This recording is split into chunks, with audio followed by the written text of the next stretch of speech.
Bonjour à tous, toute première élection et première victoire, elle a d'autant plus de saveur qu'elle se passe dans une circonscription marquée à droite, lui venant du PS. Il fait partie de cette nouvelle génération de députés prise dans le courant de la marée En Marche, avec la consigne de ne pas trop sortir du rang, sauf que servir le fait du prince, ça rappelle quand même un peu le vieux monde, surtout à l'heure où certaines mesures budgétaires ont du mal à passer. On en parle avec le député de l'Ain, Stéphane Trompy. Il est mon invité cette semaine dans Face à Face.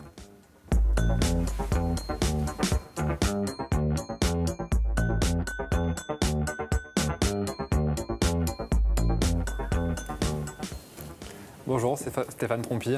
Bonjour. Aujourd'hui, vous êtes de gauche ou vous êtes de droite? Aujourd'hui, je suis ni de gauche ni de droite, et de gauche et de droite. Ça, vous le savez un petit peu. Rien de nouveau. C'est ce qu'Emmanuel Macron a prôné. Donc, moi, j'applique les mesures comme elles viennent. Et bien évidemment, on a tous notre mot à dire quand même sur ces mesures. Mais vous, personnellement, je le disais, vous avez commencé tard en politique, mais vous êtes d'abord passé par le PS, sous le quinquennat de François Hollande. Tout à fait. Mais vous n'êtes pas de gauche.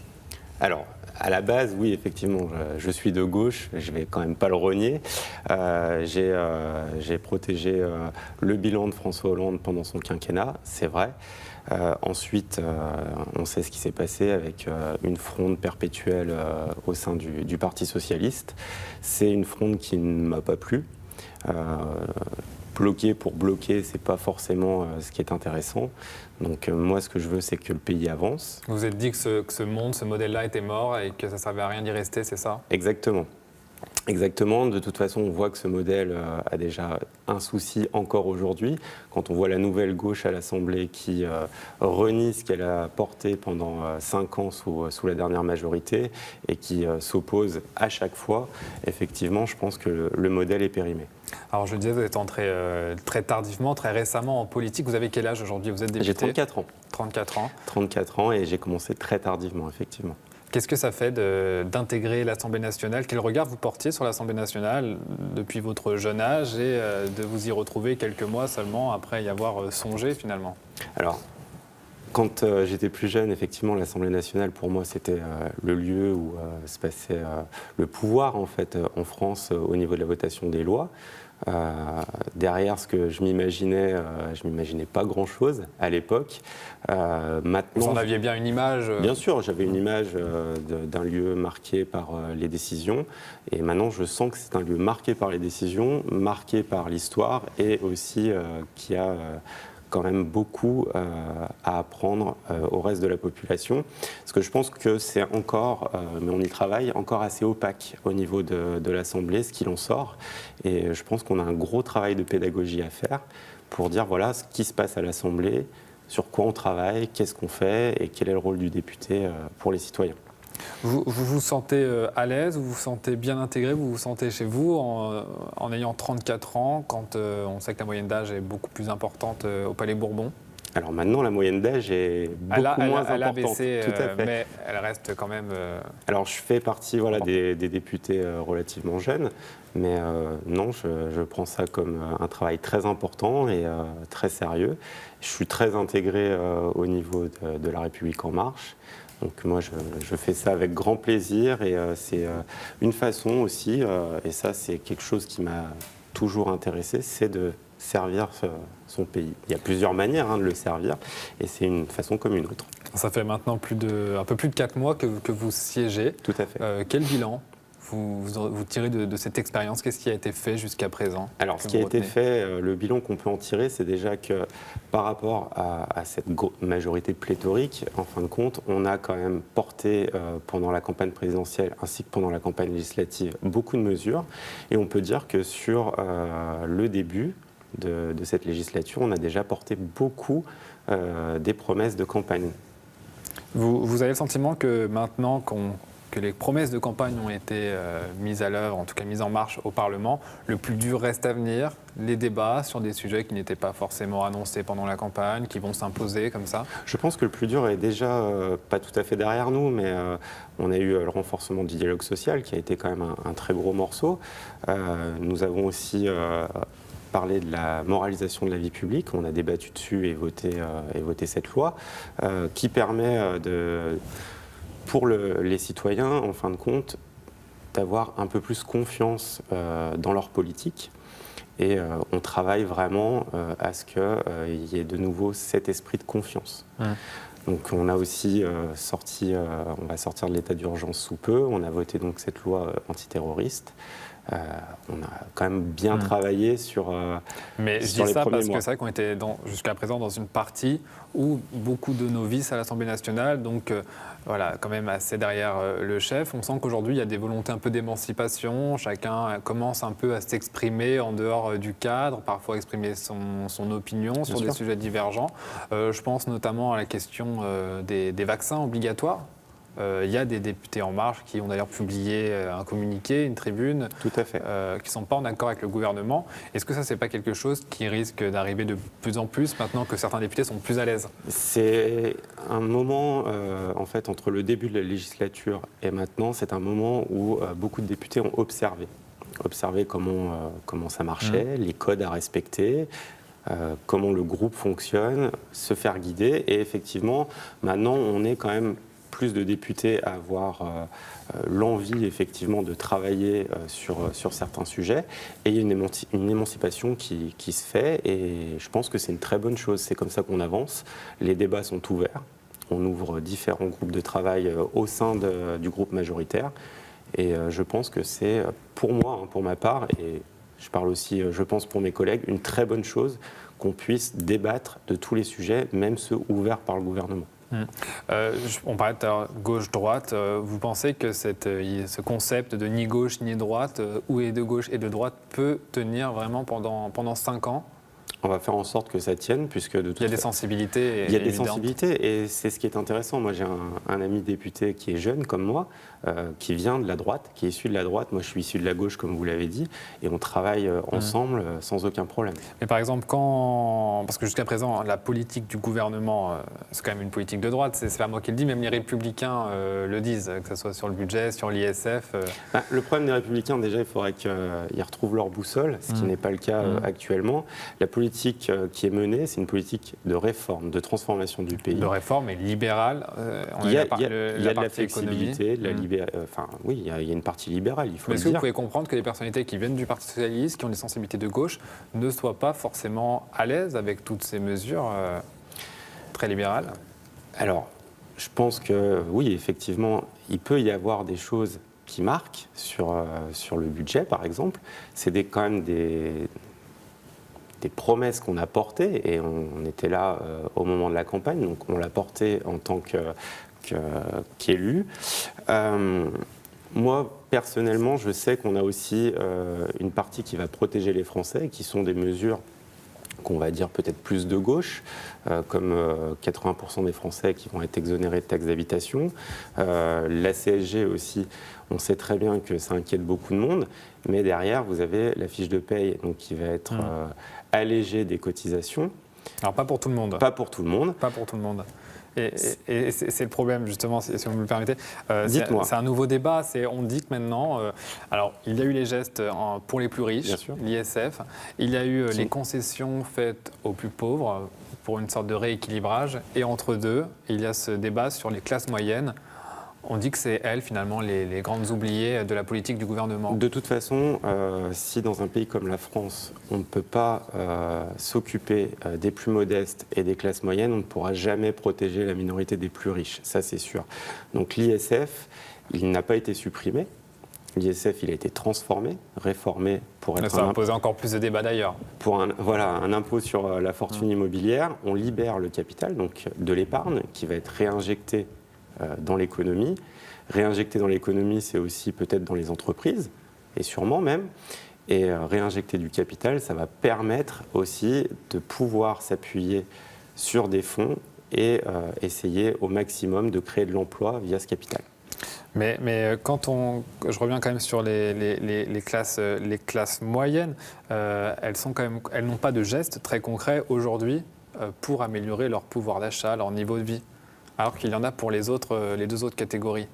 Les classes moyennes, si, puisque dans les classes moyennes, vous avez aussi des employés, jusqu'à preuve du contraire. Oui, mais enfin, ça va pas porter ses fruits tout de suite. C'est à long terme quand même. C'est en cours, effectivement. La flexibilisation du marché. C'est en cours.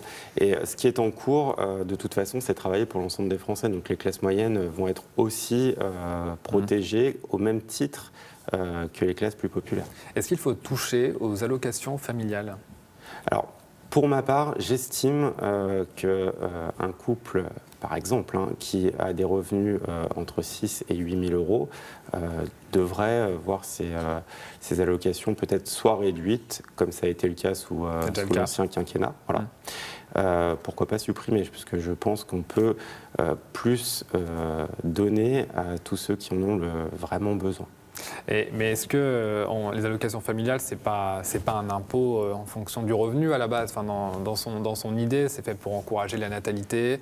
Est-ce qu'on ne détruit pas quelque chose, un socle quand même important, quand on voit par exemple la natalité importante en France par rapport à d'autres pays comme l'Allemagne où ça pose problème ? De toute façon, tout ce qui va être la partie des allocations familiales va être dans la politique famille qui va être travaillée aux affaires sociales. Donc pour l'instant, on n'y est pas encore. Bien sûr, mais je vous demande votre avis. Mais je vous ai donné mon avis, effectivement. Moi, je pense que les revenus les plus importants peuvent se passer des allocations familiales. Je sais que ça ne plaira pas à tout le monde, ce que je viens de dire, mais c'est mon avis personnel. Ça ne plaît pas à tout le monde non plus, ce que dit le président à certains salariés qu'il a rencontrés. Il a rencontré cette semaine encore des représentants des salariés de GMS, avec un plan social, plus de 170 emplois à supprimer, je crois. La présidence leur dit il faut que vous soyez flexibles et quitte à faire 2 heures de route chaque matin pour aller au boulot. Est-ce que ça vous dérange quand même quand on demande à des salariés de dire si vous voulez du boulot, vous n'avez qu'à faire 2 heures de route chaque matin, 2 heures de route chaque soir au retour ? Alors après, si on doit faire circuler les salariés pour qu'ils soient plus mobiles, pour aller travailler plus loin, je pense qu'il faut les aider aussi à s'installer si c'est possible pour eux. Mais c'est vrai que 2 heures de route aller, 2 heures de route retour, moi je l'ai déjà fait. C'est vrai qu'en voiture c'est usant, la vie de famille c'est compliqué. Donc oui, effectivement, je pense que par contre si on les incite à faire de la route pour aller travailler, éventuellement voir s'il est possible, mais je sais que c'est très compliqué, on ne touche pas la famille comme ça. Quand on est implanté à un endroit et qu'on tient à l'endroit où on habite, c'est compliqué souvent de déménager. Mais si on peut les aider au moins à déménager pour avoir du travail et avoir une vie meilleure, ce serait intelligent, je pense. Mais est-ce que vous comprenez qu'il y a un ressentiment d'un certain mépris de la part du président de la République quand il dit ça à des salariés ? De la même façon que quand il va rencontrer des enfants, alors je crois que c'était l'été dernier, qui ne partent pas en vacances du Secours catholique, il leur dit, vous savez, un président, ça ne gagne pas beaucoup d'argent. C'est l'image qui colle à la peau du président. Est-ce que vous pouvez la comprendre, cette image qu'il transmet ? Après, le président de la République dit ce qu'il a à dire. C'est pas à moi de commenter l'ensemble vous pouvez avoir de un point ces de phrases. vue quand même. C'est quand même, c'est pas simplement une anecdote, c'est quand même une image générale qui colle à la peau d'Emmanuel Macron depuis qu'il est président de la République. Je pense aussi qu'on devrait peut-être s'arrêter de regarder toutes ces ces petits écarts de langage, si on peut dire ça comme ça, et s'occuper vraiment de ce qu'il est en train de faire. Il est en train quand même de redonner un peu plus de place à la France en Europe, un peu plus de grandeur. Il veut que le pays réussisse.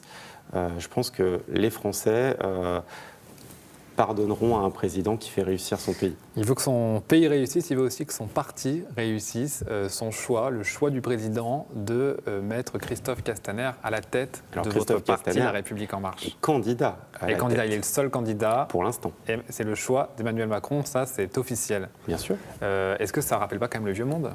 Ça peut pour certains rappeler le vieux monde, mais pour l'instant, il est candidat. Il y en aura sûrement d'autres, et je l'espère. Il n'y en aura certainement pas d'autres. Est-ce que vous ne trouvez pas ça hypocrite, justement, de dire qu'il est candidat, c'est le seul candidat ? Enfin, on l'a déjà vu ça dans les autres partis, c'est comme ça que ça fonctionnait aussi. Je suis d'accord avec vous. Après, Christophe Castaner, je pense que c'est un très bon choix. Pour le connaître un petit peu, c'est quelqu'un qui a quand même une grande intelligence politique, qui a été là dès le départ auprès d'Emmanuel Macron. Il a pris des risques. au même titre que Richard Ferrand, que Benjamin Griveaux. Tout le monde a pris des risques au départ pour croire en Emmanuel Macron. Moi, je l'ai fait de même quand il était ministre. Mais ça, personne ne le renie, mais que Emmanuel Macron lui soit redevable, et c'est tout à fait normal, il le nomme ministre, comme ça a déjà été le cas, c'est le porte-parole du gouvernement. Mais au niveau vraiment du parti, Emmanuel Macron voulait révolutionner le système des partis. À la base, pendant longtemps, n'a pas été un parti, ça ne l'a pas empêché de remporter la présidentielle, puis la vague aux législatives. Vous savez qu'on a fait aussi un appel aux adhérents de la République En Marche pour s'investir au niveau du bureau. Donc on fait aussi les choses avec la base du parti.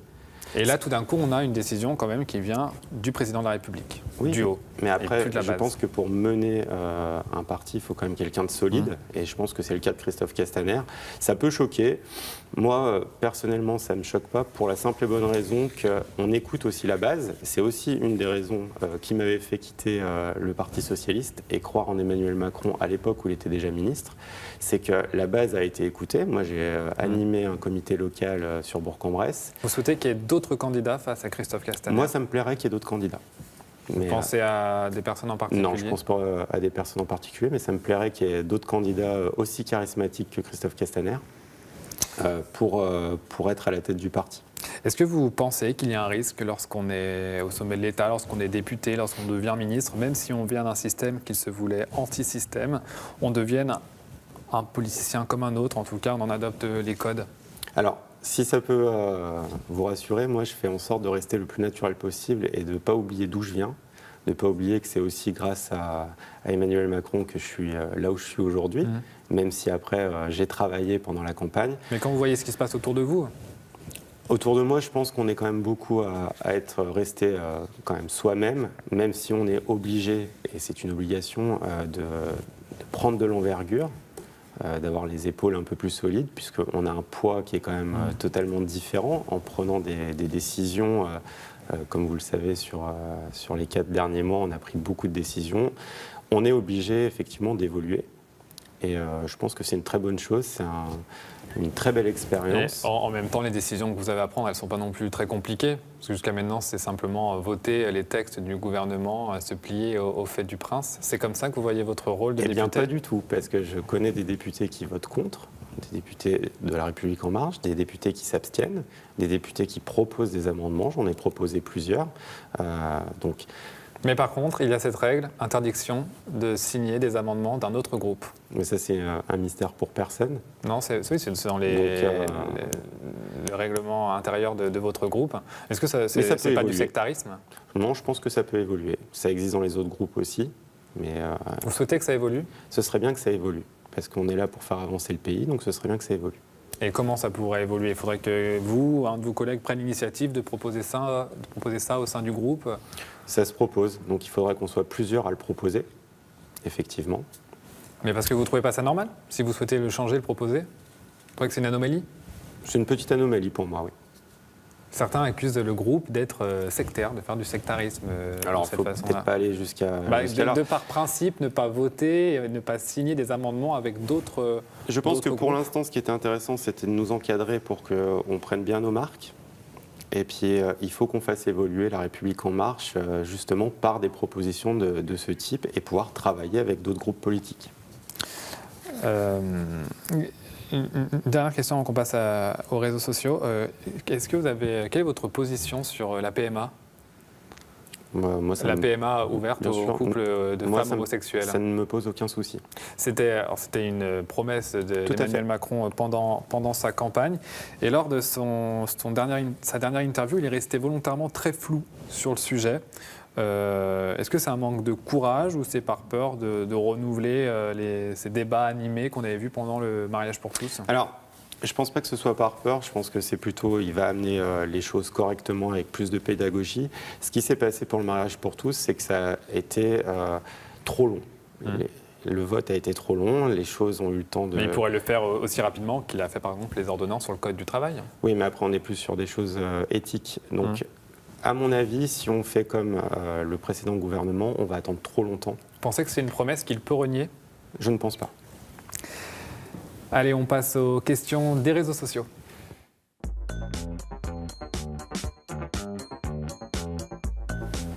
On parlait de cette image qui colle à la peau d'Emmanuel Macron, de président des riches. Je vais vous faire écouter une vidéo de Benoît Hamon cette semaine sur Brut. On la commente après. Ce serait pure coïncidence, évidemment, pure coïncidence si la liste des grands bénéficiaires de la suppression de l'ISF était aussi la liste des gros donateurs à la campagne d'Emmanuel Macron qu'il a également refusé de rendre public. Ce serait pure coïncidence. Vous entendez la petite musique, sous-entendu, Emmanuel Macron est sous dépendance de ses donateurs, de lobbies qui ont financé sa campagne. C'est vrai qu'il a toujours refusé de publier la liste de ses grands donateurs. Alors, ce n'est pas qu'il a refusé de publier. On sait très bien qu'il a demandé à ses grands donateurs que s'ils avaient envie que leur nom soit public, ce serait le cas. Après, il y a un secret qui est à préserver. Je pense que parfois, Benoît Hamon devrait rester un petit peu à sa place et lui aussi a des choses. Pour moi, ses donateurs à lui, c'est pareil. Il a dit voilà, jusqu'à tel montant, je n'accepterai plus de dons au-delà. C'est très bien. Il a pris des positions. Après, je pense qu'on peut laisser aussi les gens tranquilles. Ces personnes font des dons. Moi aussi, j'ai été donateur pour le mouvement En Marche. Certainement pas au même niveau que d'autres, en tout cas. Enfin, peut-être pas au même niveau que d'autres, bien évidemment, mais je pense que sur ce sujet-là, on doit laisser les gens faire ce qu'ils ont envie de faire. Et je ne pense pas que ce soit un cadeau qui est fait à ces donateurs. Je pense qu'ils devraient rester un petit peu plus dans le réel et arrêter l'intox. Un mot de ce hashtag Balance ton porc. Est-ce qu'il faut légiférer davantage sur le harcèlement sexuel ? Ça va arriver. Vous le souhaitez ? Non, mais ça va arriver. Ça fait parce qu'il y a aussi la chantiers. question qui est difficile. C'est toujours difficile de définir à partir de quel moment c'est du harcèlement sexuel, à partir de quel moment c'est une agression sexuelle. Bien sûr. Michel Sapin, cette semaine, qui lui-même avait été dans le collimateur à un moment, après un épisode avec une journaliste, il explique désormais qu'il ne faut pas non plus confondre acte de maladresse et harcèlement sexuel. Oui, il y a souvent de la maladresse avec Michel Sapin, c'est pas la première fois. Mais je pense qu'un acte de maladresse peut arriver, oui, c'est vrai. Mais je pense que le fait que la parole se soit libérée sur les réseaux sociaux nous encourage encore plus, puisque c'est un chantier qui va arriver avec Marlène Schiappa et aussi la garde des Sceaux. Et on le suivra. Et je l'espère. Est-ce que vous savez ce que c'est un zigoto ? C'est la définition du Larousse, un individu inquiétant, bizarre et qui cherche à épater. C'est le nouveau surnom qu'a trouvé Emmanuel Macron pour parler de son prédécesseur François Hollande. Est-ce que c'est comme ça qu'on traite un ancien président ? Je pense que, si vous voulez, François Hollande, actuellement, n'a pas une casquette d'ancien président, mais une casquette d'opposant politique. Il est sorti de sa réserve. Il est sorti de sa réserve de manière plutôt politique-politicienne. Après... je pense qu'Emmanuel Macron a déjà commencé à calmer un petit peu le jeu, même s'il y a cette phrase ce mot qui est sorti. Et je pense qu'il faut qu'on s'arrête là. Pour vous, c'est François Hollande qui va être, entre guillemets, l'opposition socialiste d'Emmanuel Macron pour l'instant ? Non, actuellement, il n'y a pas d'opposition socialiste, parce que quand on voit la nouvelle gauche qui réunit tout ce qu'elle a apporté... Le seul qu'on entend un peu, en tout cas, c'est François Hollande. Oui, là, on a entendu Bernard Cazeneuve dernièrement, qui a, lui, parlé d'Emmanuel Macron comme prometteur. Donc je pense qu'on aurait plus... Ça vous a rassuré ? Ça m'a rassuré. En même temps, il veut la réussite du gouvernement. Et je pense que tout le monde devrait vouloir la réussite de ce gouvernement-là pour que son pays puisse avancer. Vous avez entendu parler de ce chanteur russe torturé à mort par la police en Tchétchénie en raison de son orientation sexuelle ? J'en ai entendu parler très peu. J'ai pas eu le temps encore de vraiment me pencher sur cet article.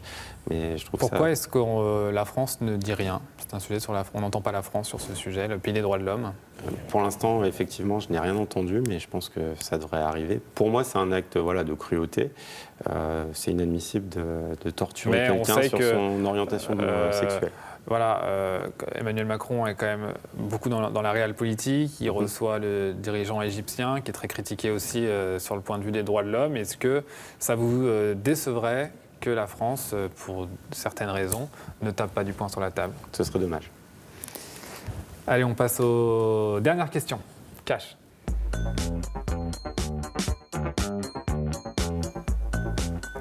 Est-ce que Richard Ferrand doit revenir au gouvernement maintenant qu'il a été blanchi par la justice ?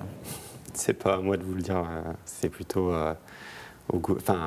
au chef du gouvernement, Édouard Philippe Devoiret, et Emmanuel Macron. Est-ce que vous souhaiteriez qu'il reste votre chef de groupe à l'Assemblée ? ou qu'il retourne dans l'exécutif? Où Pour- c'est que vous le voyez mieux? Pour l'instant, ça se passe très bien en tant que chef de file de La République En Marche. Il y a eu beaucoup de critiques quand même, il était très absent à un moment pendant des débats importants. Je pense qu'il a été quand même pas mal occupé effectivement avec cette affaire qui a eu lieu. Et ça a dû quand même le toucher. Et je pense qu'on peut lui apporter, enfin nous en tant que parlementaires, notre soutien, puisqu'il a été quand même malgré tout ça très proche de nous. Est-ce que même si le résultat ne ferait sûrement aucun doute, il faudrait pourquoi pas organiser une primaire en 2022 au sein de La République En Marche pour le prochain candidat à la présidentielle? Alors j'ai au niveau de tout ce qui peut être primaire, gauche comme droite, et j'ai pas une opinion très favorable des primaires qui ont eu lieu. Donc non, pas spécialement Emmanuel favorable. Macron, saison 2, ça sera ça? C'est ça. Merci beaucoup Stéphane Trompi d'avoir Merci été à vous de mon m'avoir invité. C'est la fin de cette émission. Tous vos replays à retrouver sur tlm.tv, sur les réseaux sociaux avec le hashtag face à face. Très bonne semaine.